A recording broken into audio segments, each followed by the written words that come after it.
Covid-19 a impacté tous les domaines du monde, du domaine du sport à la politique jusqu'à l'économie. Nous sommes en plein milieu d'une situation de guerre. On se demande tous où va l'économie. Nous parlons de récession, de baisse de l'indice du CAC 40 et du cours de l'or. La réponse à toutes ces questions et à ces éléments va être fixée dans l'axe entre Londres et Washington. Pas seulement pour la France, c'est valable pour tout le monde, tous les continents et tous les pays. C'est valable pour la Russie, l'Europe, la Chine, l'Inde, la Turquie et tous les autres pays. La semaine dernière, le magazine The Economist a résumé cette guerre entre Wall Street et Main Street. Le résumé de la situation est celle-ci. Pour comprendre cette bataille qui se joue, il faut absolument comprendre ce qu'il se passe aux États-Unis. Sinon, c'est impossible d'avancer et de comprendre quoi que ce soit. Explication. Les USA, tous les ans, récoltent entre 3,5 et 4 trillions de dollars d'impôts. Aux USA, frauder les impôts est reconnu comme une des plus grandes infractions. C'est vrai, mais c'est pas pour tout le monde. C'est en rapport avec votre influence et votre pouvoir. Dans une situation comme aux USA, qu'il est très difficile de frauder, il y a un côté de la rue qui fraude en toute transparence et en totalité. Et c'est justement là que la différence entre Wall Street et Main Street est effroyable. Les impôts de Main Street sont rassemblés avec les impôts des particuliers américains. Donc, Main Street paye 3 trillions de dollars et en revanche, Wall Street paye seulement 400 milliards de dollars d'impôts à l'État américain. Aux USA, la force, le pouvoir, l'influence a toujours été du côté de la finance, donc du côté de Wall Street, jusqu'à maintenant. Avec ce système, auparavant, Wall Street n'a jamais voulu de conflit. Il a voulu continuer cette dominance et n'a jamais voulu de conflit. Mais les objections de la part de Main Street et l'État profond américain n'ont jamais cessé. Exemple, pour mieux comprendre. Disons que si les États-Unis veulent un accord pour un pays X européen, et que si les intérêts de Londres, des Anglais, n'est pas de cet avis. Donc Londres, à travers son influence à Wall Street, il fait prendre des décisions et Main Street et l'État profond américain se retrouvent hors jeu. Ou la démarche qu'elle a commencée se retrouve nulle. Donc cette règle n'est pas valable seulement pour l'Europe. Cette règle aux États-Unis, elle est valable pour les relations des États-Unis avec tout le monde entier. C'est valable pour tous les continents.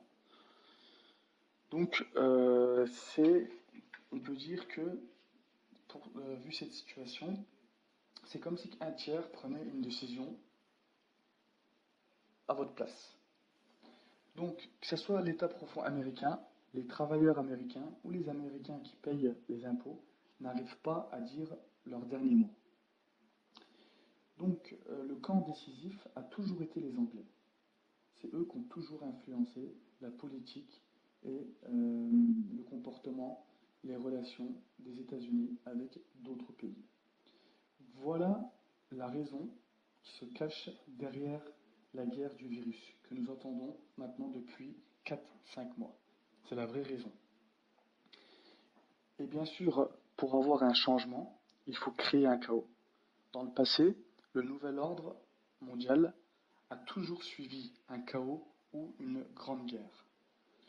Ce coup-ci, le monde et nous tous, nous allons vers un changement, pas avec une guerre ou un chaos, mais avec un virus.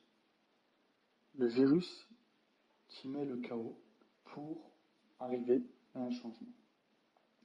Pendant ce temps, il se passe des choses étranges. Le FMI, par exemple, montre officiellement son camp. Il affiche qu'il est du côté de Main Street. Pourquoi? Parce qu'il demande de taxer les plus riches. L'État profond américain, avec le temps, va augmenter les impôts de Wall Street. Ça, c'est une évidence. D'après les estimations, ce chiffre va monter de 400 milliards de dollars d'impôts payés par Wall Street à 1,7 trillion de dollars. Ça, c'est valable pour la première étape. Le but de tout ça, c'est de rendre Wall Street incapable d'influencer la Maison-Blanche. Donc, pour comprendre, il faut comprendre une chose, c'est que